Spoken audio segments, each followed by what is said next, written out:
جب لوگ پلٹ کے آ جاتے ہیں تو 2 فرشتے آتے ہیں، منکر نکیر ان کے نام ہیں، اور وہ اس کو بٹھا دیتے ہیں اور بٹھا کر کے اس سے 3 سوال پوچھتے ہیں۔ پہلا سوال یہ ہوتا ہے من ربک، تیرا رب کون ہے؟ اب کوئی مانے یا نہ مانے، رب تو سب کا اللہ ہی ہے۔ جو اسے مانتا ہے اسے بھی رزق دیتا ہے، جو نہیں مانتا تو اس کے لیے بھی رزق کے دروازے بند نہیں کرتا۔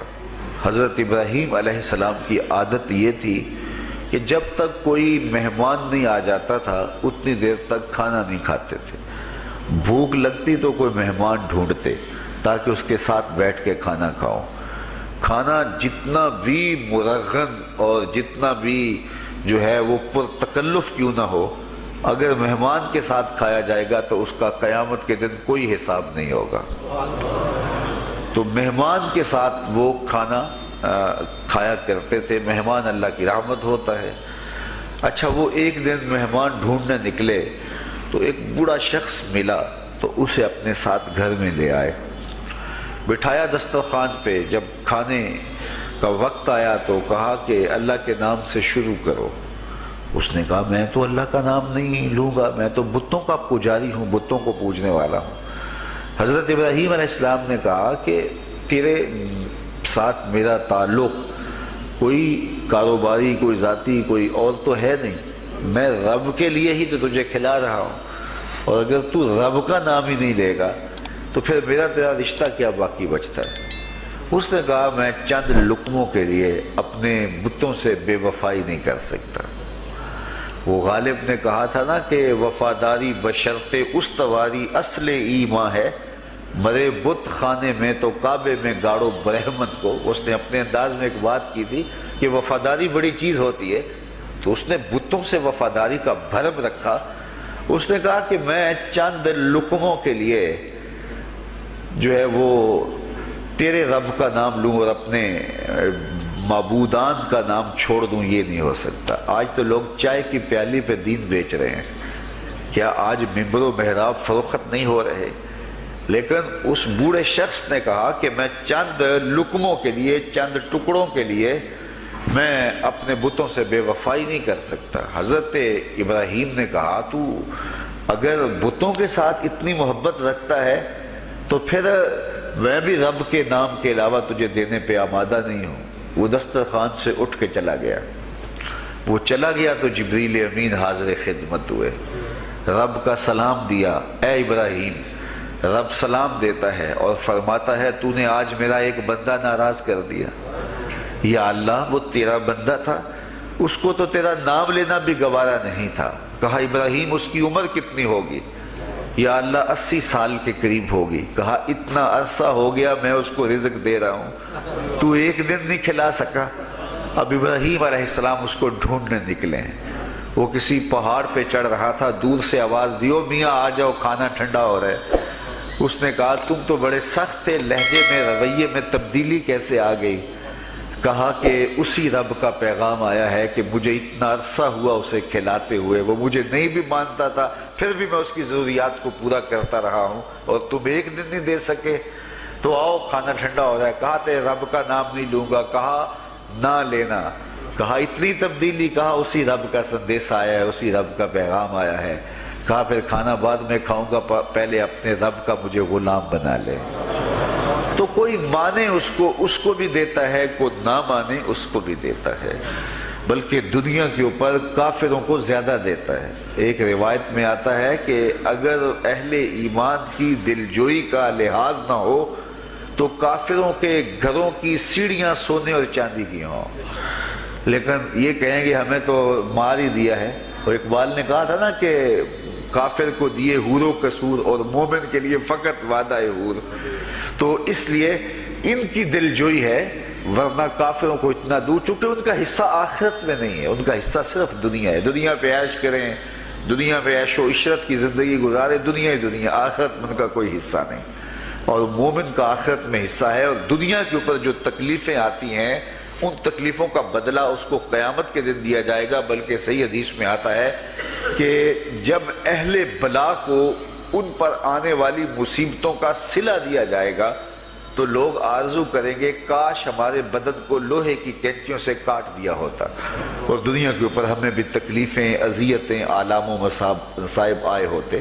تو مومن جب اللہ کی طرف سے آنے والی کسی تکلیف کو خندہ پیشانی کے ساتھ قبول کرتا ہے اور اس پہ راضی رہتا ہے اور صبر کا دامن ہاتھ سے نہیں چھوڑتا، واویلا نہیں بچاتا، جزا فضا نہیں کرتا، تو اللہ تعالیٰ نے اس کے لیے اجر رکھا ہے۔ بلکہ رسول کریم نے ارشاد فرمایا مومن کے پاؤں میں جو کانٹا چبھے تو اللہ اس کا بھی مومن کو قیامت کے دن اجر عطا فرمائے۔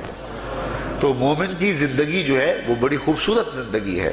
تو دنیا کے اوپر جو اسے مانتا ہے اللہ اسے بھی عطا کرتا ہے، جو اس کا انکار کرتا ہے اللہ اسے بھی عطا کرتا ہے، اس لیے کہ اس کی شان ہے کہ وہ رب ہے اور وہ سب کا لحاظ کرتا ہے اور سب کی ضروریات کو پورا کرتا ہے۔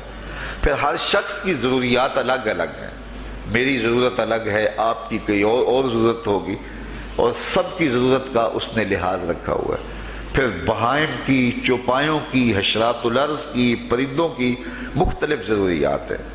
اڑنے والوں پرندوں کی ضروریات الگ ہے، پانی کے جانوروں کی ضروریات الگ ہیں، اس طرح حشرات الارض کی ضروریات الگ ہیں اور درندوں کی ضروریات الگ ہیں۔ یہاں تو ہم ایک آدھ کلو گوشت ہو تو گھر کے سارے افراد اس سے گزارا کر لیتے ہیں، لیکن شیر کو اور چیتے کو جو ہے وہ منوں کے حساب سے روزانہ چاہیے، رب ان کو روزانہ فراہم کرتا ہے۔ یہ پنساری کے پاس جائیں، اگر آپ کو ڈاکٹر یا حکیم لکھ دے کہ یہ آپ کو خالص سچے موتی چاہیے، اس کی کوئی چیز آپ کو بنا کے دیں گے تو آپ ہزاروں لاکھوں روپے خرچ کرتے ہیں، پھر بھی بعض کا اعتماد نہیں ہوتا کہ یہ بالکل 1 نمبر ہے یا 2 نمبر۔ تو رتی ماشی اور تولوں کے اندر آپ ان کو خریدتے ہیں اور وہ بھی آپ کو گمان ہوتا ہے کہ پتہ نہیں خالص ہیں یا ناخالص، لیکن دنیا کے اوپر لاکھوں کروڑوں پرندے پائے جاتے ہیں، جانور پائے جاتے ہیں، ہنس، اور وہ کھاتا ہی سچے موتی ہے۔ صبح کو بھی، شام کو بھی، دوپہر کو بھی اللہ سب کو پیٹ بھر کے کھانے کے لیے عطا فرماتا ہے۔ تو جس کی جو ضرورت ہے وہ رب ہے، اس ضرورت کو پورا کرتا ہے۔ تو ہم اگر اللہ تعالیٰ کو رب مان لیں حقیقی معنوں کے اندر تو ہماری زندگی کی پریشانیاں، ہماری زندگی کے دکھ مٹ جاتے ہیں۔ مصیبتیں اس وقت آتی ہیں اور اس وقت پریشانی لگی رہتی ہے، دھڑکا لگا رہتا ہے کہ جب انسان جو ہے وہ سمجھتا ہے کہ میں ہی جو ہے وہ کچھ کرنے والا ہوں۔ وَمَا مِن دَابَّةٍ فِي الْأَرْضِ إِلَّا عَلَى اللَّهِ رِزْقُهَا، زمین پر چلنے والی، ریگنے والی کوئی چیز نہیں جس کا رزق اللہ کے ذمہ کرم پہ نہ ہو۔ تو جب انسان اس عقیدے کو اپنی روح میں، اپنے باطن میں اتار لیتا ہے تو پھر اس کی زندگی سوکھی ہو جاتی ہے کہ وہ میرا خالق بھی ہے اور وہ میرا رب بھی ہے۔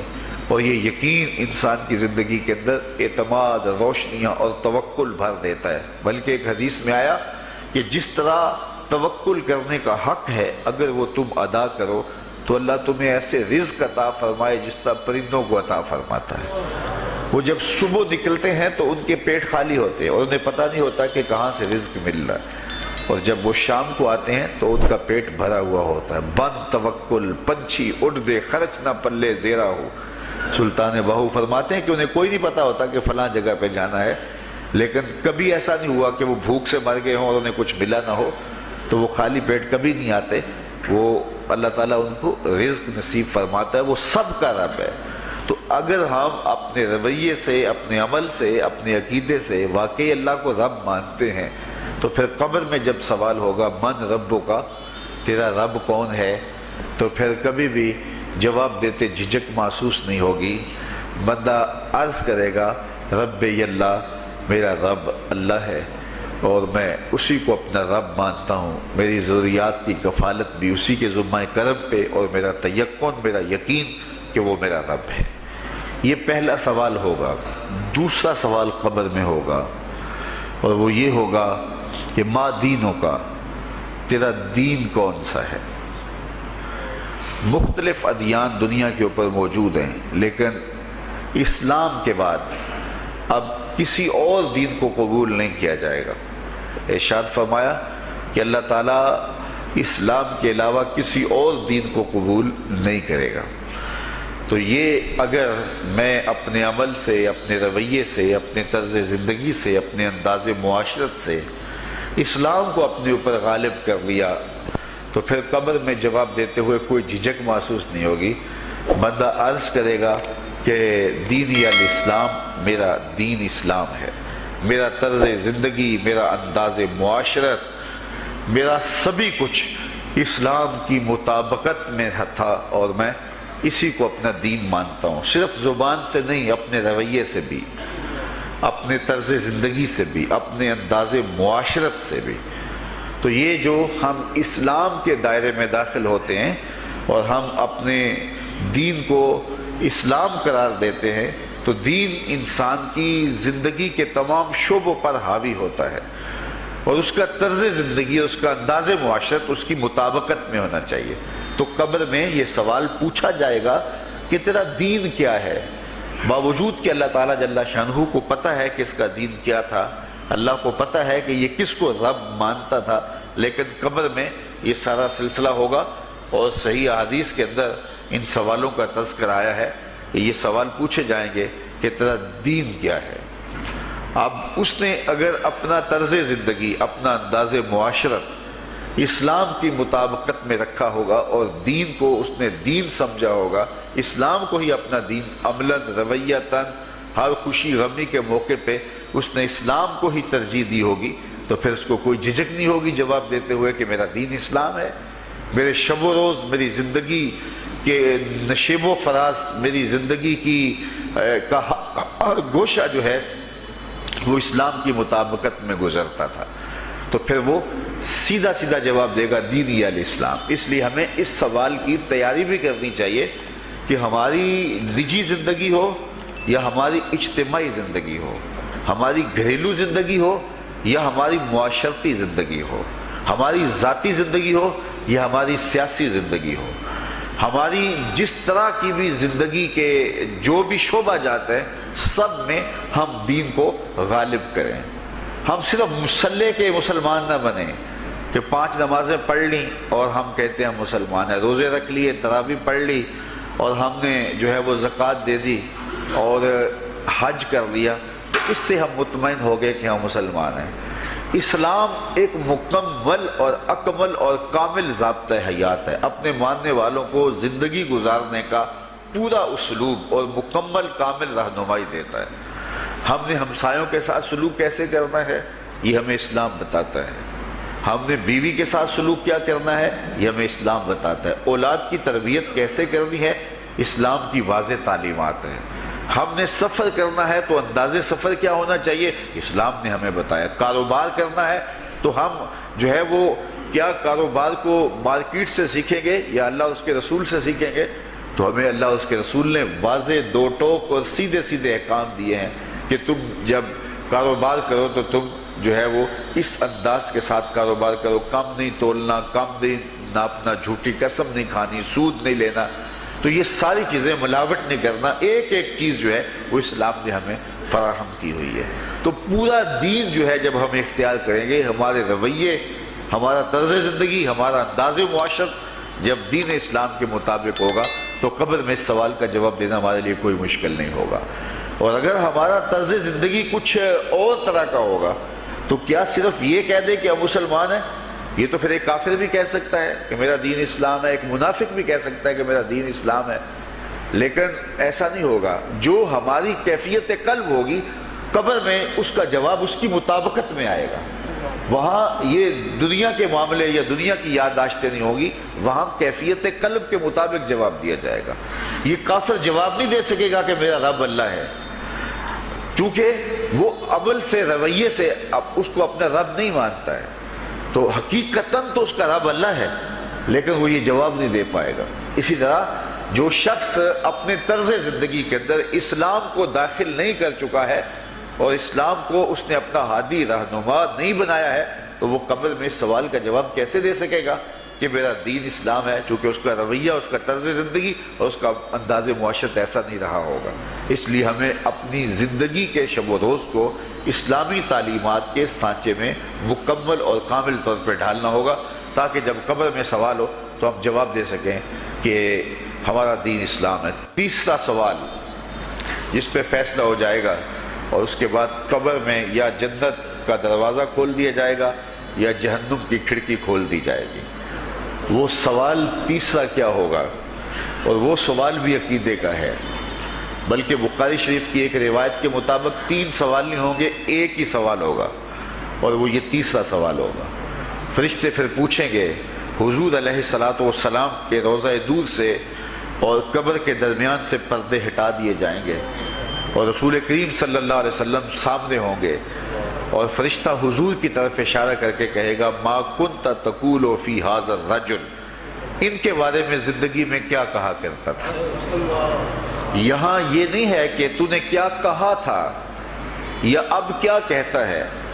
جب مضارع کے اوپر کانا یا جو ہے وہ کانا کے مشتقات داخل ہوں تو پھر وہ ماضی استمراری کا جو ہے وہ معنی دیتا ہے۔ تو ما کنت تقول کا معنی یہ ہے کہ تو کیا کہا کرتا تھا، تیرا لہجہ کیا تھا، تیری زبان کیا تھی، ان کے بارے میں تیری رائے کیا تھی، تو کیا بولا کرتا تھا، کیا کہا کرتا تھا۔ تو یہ حضور علیہ الصلوۃ والسلام سامنے ہوں گے اور یہ سوال پوچھا جائے گا۔ اب ابو جہل سے پوچھا جائے گا ما کنت تقول فی ھذا الرجل، تو وہ کہے گا ہے ہاتھ لا ادری، ہائے افسوس میں نہیں جانتا یہ ہیں کون۔ ابو لہب سے پوچھا جائے گا، وہ کہے گا ہے ہاتھ لا ادری، ہائے افسوس میں نہیں جانتا یہ کون ہے۔ اچھا جانتا نہیں تو پتھر کس کو مارتا تھا، جانتا نہیں تو گڑے کس کی راہوں میں کھدواتا تھا، جانتا نہیں تو اوجریاں کس کے اوپر ڈلوایا کرتا تھا۔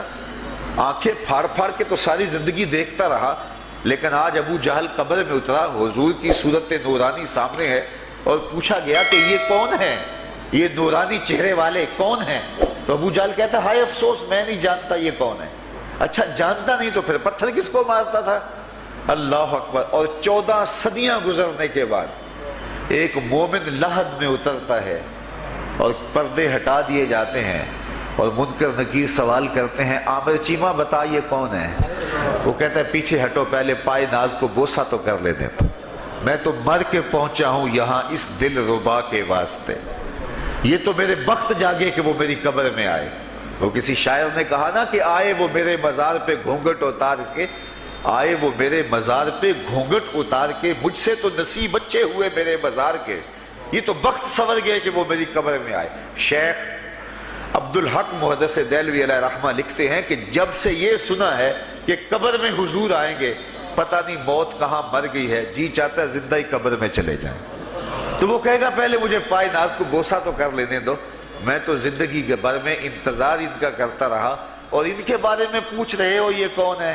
ساری زندگی پیر مہر علی شاہ نقشہ بتاتے رہے، مکھ چند بدر شاہ شانی ہے، متھے چمک دی لاٹ نورانی ہے، کالی زلف تے اکھ مستانی ہے، مخمور رکھی ہیں مد بھریاں۔ تو وہ فوراً جواب دیتا ہے یہ تو وہی میرے آقا و مولا ہیں جن کے لیے ساری زندگی تڑپتا رہا اور ان کی زیارت کی آرزوئیں اور تمنائیں کرتا رہا۔ اچھا ابو جہل ساری زندگی دیکھتا رہا تو وہ تو جواب نہیں دے پائے گا، وہ کہتا ہائے افسوس میں نہیں پہچانتا یہ کون ہے، ہاتھ لا ادری، مجھے نہیں پتا۔ اور 14 صدیاں گزرنے کے بعد ایک مومن لحد میں اترتا ہے تو وہ فوراً کہتا ہے یہ تو وہی ہیں جن کے لیے زندگی گزار آیا۔ تو جس نے دیکھا تھا وہ پہچان نہیں سکتا، اور صدیوں بعد جو دنیا کے اوپر آیا وہ فوراً پہچان بھی رہا ہے اور پائے ناز کو بوسے بھی کر رہا ہے، تو پھر اس کا کیا جواب ہوگا؟ تو اس کا جواب علامہ اقبال علیہ رحمہ نے دیا۔ وہ کہتے ہیں قبر میں یہ جو آنکھیں ہیں ان میں تو مٹی پڑی ہوگی، یہ تو بند ہوگی، دل کی آنکھیں کھلی ہوں گی۔ ابو جہل نے ان آنکھوں سے دیکھا تھا، یہ آنکھیں تو کھلی نہیں ہیں، تو ان سے وہ کیسے پہچانے گا؟ اور دل کی آنکھوں نے حضور کو دیکھا ہی نہیں تھا۔ اور یہ صدیوں گزرنے کے بعد جو مومن لحد میں اترتا ہے اس کی گو ان آنکھوں نے نہیں دیکھا تھا، لیکن در دل مسلم مقام مصطفیٰ است، مومن کے دل کے ڈیرے کے اندر مومن کے دل میں حضور ہی بستے ہیں، اس لیے اس کی آنکھوں نے، دل کی آنکھوں نے حضور کو دیکھا اور پہچان لیا، اس لیے کہ دل کی آنکھوں نے حضور پہلے بھی دیکھے ہوئے تھے، اور دل آرزو میں مچلتا رہا اس لیے دل کو پہچاننے میں دیر نہیں لگی، تو وہاں یہ آنکھ نہیں پہچانے گی، یہ آنکھ پہچانے گی۔ اس لیے اقبال نے دوسرے مقام پہ کہا دل بینا بھی کر طلب خدا سے، کہ آنکھ کا نور دل کا نور نہیں۔ آنکھ کا نور اور ہے، دل کا نور اور ہے۔ تو اگر کوئی شخص دنیا کے اوپر دل کے نور سے بے بہرا رہا، قیامت کے دن یہ آنکھیں اسے فائدہ نہیں دے گی، بلکہ اللہ تعالیٰ نے خود قرآن مجید میں ایک مقام پہ فرمایا من کان فی ہذہ اعمی فہو فی الآخرۃ اعمی واضل سبیلا، جو اس دنیا میں اندھا رہا کل قیامت کے دن بھی نابینا اٹھایا جائے گا۔ اس سے ان آنکھوں کی بے نوری قطعاً مراد نہیں، کسی مفسر نے نہیں لکھا، بلکہ وہ تو واضح حدیث میں آتا ہے جو دنیا میں ان دو محبوب چیزوں سے آزمایا گیا، اللہ تعالیٰ قیامت کے دن اسے صلہ عطا فرمائے گا۔ یہ جو دنیا کے اوپر نابینا ہوتے ہیں، نابینا ہو جاتے ہیں یا پیدائشی نابینا ہوتے ہیں، تو یہ دنیا کی لذتوں سے اور دنیا کے نفعوں سے لطف اندوز نہیں ہو پاتے۔ یہ بہت بڑی آزمائش ہے، جہان اندھیر ہوتا ہے ان کے لیے، لیکن قیامت کے دن اللہ تعالیٰ اس کا بہتر صلہ ان کو عطا فرمائے گا جو دو ان محبوب چیزوں سے آزمایا گیا۔ تو اگر وہ دنیا پہ اندھا تھا اور حقیقی طور پہ، اور قیامت کے دن بھی اندھا اٹھایا جائے گا، یہ تو پھر مناسب نہیں ہوگا۔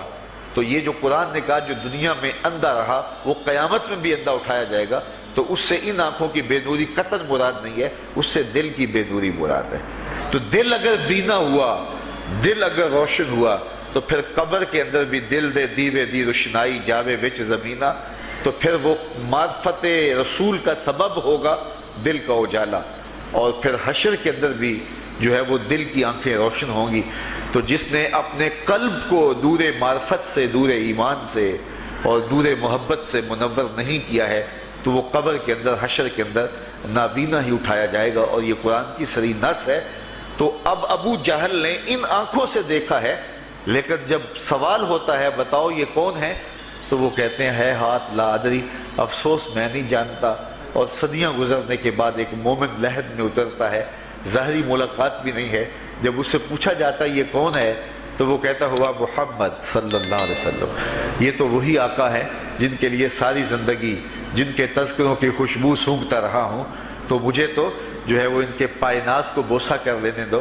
تو بتاؤ اس کے دل کی آنکھوں نے حضور کی معرفت حاصل کی اور حضور کو پہچان لیا، تو دل بینا بھی کر طلب خدا سے، کہ آنکھ کا نور دل کا نور نہیں۔ تو حضور علیہ السلام کے حوالے سے جب سوال ہوگا، اگر اس سوال کا جواب نہیں آیا تو پھر جہنم کی کھڑکی کھول دی جائے گی، اور اگر اس سوال کا جواب آیا تو پھر جنت کے دروازے کشادہ کر دیے جائیں گے، اور جنت کی ٹھنڈی ہوائیں اس کی قبر میں آ جائیں گی۔ بلکہ حدیث میں آتا ہے اسے کہا جائے گا کہ نم کنومت العروس، ایسے سو جا جس طرح دلہن سوتی ہے۔ اور وہاں سے لے کر کے حشر تک کا سفر جو ہے اس کے لیے بہت لمبا سفر نہیں ہوگا، وہ ایسے ہوگا کہ جو ہے وہ ایک خوبرو کے گلے سے ہار گرے گا اور وہ موتی ٹوٹ کے گر جائیں گے، اور وہ اس کو چننے میں مصروف ہو جائے گا۔ ابھی سارے موتی چن نہیں پائے گا کہ قیامت آ جائے گی۔ یہ مومن کے لیے اللہ نے آسانی رکھی، 50,000 سال کا دن ہوگا یوم محشر، لیکن جو مومن ہوگا اس کے لیے حشر کا اتنا بڑا دن ایسے ہوگا جتنا عصر کا وقت ہوتا ہے، تو اتنے تھوڑے وقت میں اس کے لیے گزر جائے گا۔ تو یہ 3 سوال قبر میں پوچھے جانے ہیں، ہر شخص سے پوچھے جانے ہیں، مومن سے بھی پوچھے جانے ہیں اور کافر سے بھی اور منافق سے بھی۔